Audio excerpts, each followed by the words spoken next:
প্রিয় ইনভেস্টার্স, আসসালামু আলাইকুম। ইনভেস্ট বিডির নিয়মিত আয়োজনে আপনাদেরকে স্বাগতম। স্টক মার্কেট সম্পর্কে গুরুত্বপূর্ণ আলোচনা, নিয়মিত আপডেট, প্রফিটেবল শেয়ারের ওয়াচ লিস্ট আর খুঁটিনাটি প্রচুর টিপস থাকে ইনভেস্ট বিডির আয়োজনে। কাজে লেটেস্ট আপডেট পেতে এখনই সাবস্ক্রাইব করুন। আর যারা সাবস্ক্রাইব করেছেন তাদের অসংখ্য ধন্যবাদ। গত সপ্তাহের ইন্ডেক্স ডিটেল আপডেট দিয়েছিলাম, যারা ভিডিওটি দেখেন নাই তারা এখনই গিয়ে দেখে আসেন। মার্কেট যে 1.5 মাস ধরে একটা রেঞ্জের মধ্য দিয়ে গেছে, অবশেষে সেটা ব্রেকআউট দেয় এবং ব্রেকআউট দেওয়ার পর গত সপ্তাহের লাস্ট 2 দিন মার্কেট একই জায়গাতে অবস্থান করে। সপ্তাহ ক্লোজ করার আগে গত 2 দিন মার্কেট 5,500 থেকে 5,050 এর মধ্যেই ঘোরাফেরা করেছে। তার মানে এখানে বায়ার্স অ্যান্ড সেলারদের একটা কনফ্লিক্ট শুরু হয়েছে। আপনারা তো জানেন মার্কেট সবসময় একদিকে ছোটে না।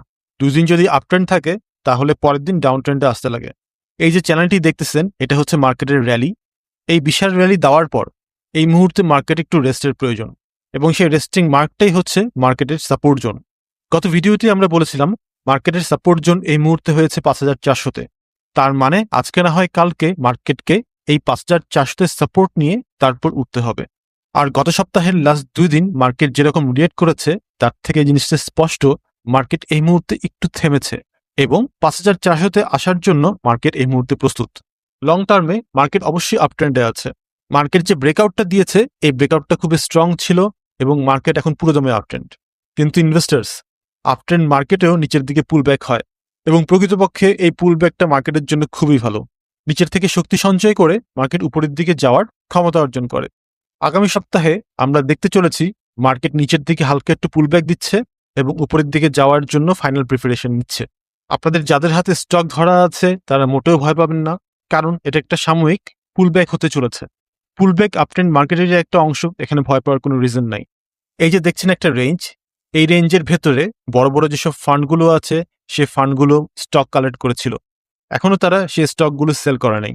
কাজেই মার্কেট আরো উপরে যেতে চলেছে এবং সেখানে যাওয়ার পরেই তারা স্টক অফলোড করবে। কাজে ইনভেস্টার্স এই মুহূর্তে সম্পূর্ণ ফ্রি মাইন্ডে থাকেন। সামনের দিনগুলোতে আমরা একটা বড় রকমের আপট্রেন্ড দেখতে চলেছি। আপট্রেন্ড মার্কেটে কোন কোন স্টকগুলো আপনাকে লাভবান করবে এবং কোন স্টকগুলো কিনে খুব অল্প সময়ে আপনি প্রফিট বের করে নিয়ে আসতে পারবেন, এই সবকিছু আপনাকে হাতে কলমে শিখিয়ে দেওয়ার জন্য আমাদের একটি কোর্স আছে। এই কোর্সটিতে আমরা দেখিয়েছি প্রচুর পরিমাণে ট্রেড না করেও বছরে মাত্র 8 থেকে 10টা ট্রেড করে আপনি কিভাবে কনসিস্টেন্টলি আপনার পোর্টফোলিওর 30 থেকে 40% প্রতি বছর গেইন করতে পারেন। শেয়ার মার্কেটে যদি আপনি র্যান্ডমলি ট্রেড করেন তাহলে কোনো মাসে লাভ করবেন, কোনো মাসে লস করবেন। আপনি শুধু অন্যের মুখের কথার উপর বেস করে ট্রেড নেবেন। এইভাবে লং টার্মে আপনি কখনোই ভালো টাকা ইনকাম করতে পারবেন না। আজকে লাভ করছেন তো কালকে লস আপনার জন্য ওয়েট করছে। আপনি যদি শেয়ার মার্কেট সম্পর্কে সিরিয়াস হন এবং সত্যিই চান শেয়ার মার্কেট থেকে নিয়মিত একটা প্রফিট জেনারেট করতে, তাহলে অবশ্যই শেয়ার মার্কেট কিভাবে কাজ করে, কোথায় এন্ট্রি নেওয়া উচিত, কোথায় এক্সিট করা উচিত, কিভাবে ট্রেড করলে আপনি কখনোই লস করবেন না এবং মানুষ কোথায় লস করে, এই সবগুলো আমরা কভার করেছি আমাদের এই কোর্সে। এই কোর্সটি করবার পর আপনি ফেসবুক কিংবা ইউটিউবে আর আইটেমের পিছনে ঘুরবেন না। আপনি তখন নিজেই আইটেম বের করতে পারবেন। কাজেই যারা ইন্টারেস্টেড তারা কোর্সটি দেখে আসতে পারেন।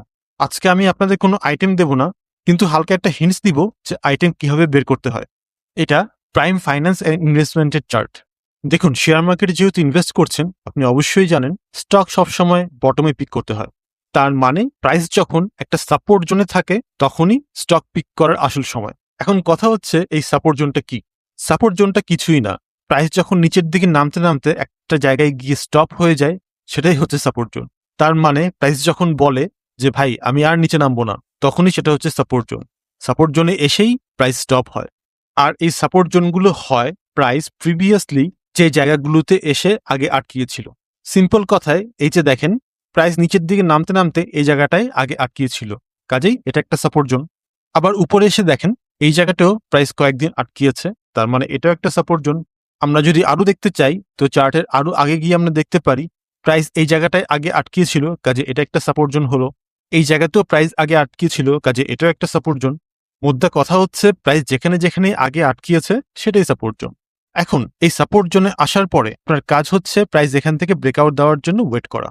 কিভাবে প্রাইস ব্রেকআউট দেয়? সিম্পল কথা, এই যে দেখেন জুম করে দেখতেছি, ব্রেকআউট দেওয়ার পর প্রাইস যে জায়গাটায় ব্রেকআউট দিয়েছে ওই জায়গায় আবার আসে। আর যত বুদ্ধিমান ইনভেস্টররা আছে তারা এইটার জন্যই ওয়েট করে। প্রাইস ব্রেকআউট দিবে, ব্রেকআউট দেওয়ার জায়গায় আবার আসবে, বাস এখান থেকেই ট্রেড শুরু। এই যে দেখেন আবার একটা উদাহরণ দিচ্ছি, প্রাইস আগে এই জায়গাটায় ওয়েট করেছিল, কাজে এটা একটা সাপোর্ট জোন ছিল। প্রাইস আবার যখন এই জায়গাটায় আসছে, আসার পর ব্রেকআউট দিয়েছে, রিট্রেস করেছে, বাস বুম, সিম্পল হিসাব। জাস্ট আপনাকে এই জিনিসটাই মাস্টারি করতে হবে, এই জিনিসটাই রপ্ত করতে হবে। এই সিম্পল জিনিসটা আপনি যদি রপ্ত করতে পারেন, তাহলে স্টক মার্কেট আপনার জন্য ভাই পানি ভাত। দুষ্টামি করে বলতেছি না, সিরিয়াসলি এটাই সত্যি। এখন চলে আসি আজকের দিনে। আজকের দিনে কি হচ্ছে, যে এই সাপোর্টের জায়গাটা ছিল, প্রাইস আবার আসছে, ব্রেকআউট দিয়েছে, ব্রেকআউটের জায়গায় আবার সাপোর্ট নিচ্ছে। আর এখন আপনারা তো জানেন পরবর্তী স্টেপ কি, পরবর্তী স্টেপ হচ্ছে বুম, তার মানে মার্কেট উপরের দিকে ছুটবে। এইভাবেই স্টক পিক করতে হয়। ইনভেস্ট করার নিয়ম বদলেছে। আগের মতো একটা স্টক কিনে আপনি যদি মনে করেন বছরের পর বছর হোল্ড করবেন আর দাম আস্তে আস্তে বাড়বে, হ্যাঁ এটা সত্যি দাম বাড়বে, তবে ইনফ্লেশন বা মুদ্রাস্ফীতি যে হারে বাড়ছে তাতে স্টক বেড়েও আপনার কোনো লাভ হবে না। স্টক মার্কেটে আপনাকে সময়ের সাথে খেলতে হবে। স্টক যেই মুহূর্তে বাড়বে ঠিক এর আগের মুহূর্তে আপনাকে পিক করা শিখতে হবে, তাহলেই আপনি ইনভেস্টর হিসেবে সফল হতে পারবেন। প্রিয় ইনভেস্টর্স, স্টক মার্কেটে যেখানে অন্যান্যরা বিভিন্ন আইটেমের পিছনে ঘুরছে ফেসবুক আর ইউটিউবে কিংবা হোয়াটসঅ্যাপ গ্রুপে, সেখানে এই নয়েজ থেকে বের হয়ে আপনি নিজে নিজে স্টক পিক করতে চান এবং ট্রেড করতে চান এবং দিন শেষে অন্যান্যরা যা লাভ করেছে এর থেকে বেশি লাভ করতে চান, তাহলে ইনভেস্ট বিডি চ্যানেলটি এখনই সাবস্ক্রাইব করুন, যাতে নিয়মিত আপডেট সবার আগে আপনি পান। আমার উদ্দেশ্য হচ্ছে আপনাকে সেরা ইনভেস্টর হিসেবে স্টাবলিশ করা। এই জার্নিতে আমার সাথেই থাকুন। দেখা হবে পরবর্তী ভিডিওতে। Till then, happy investing.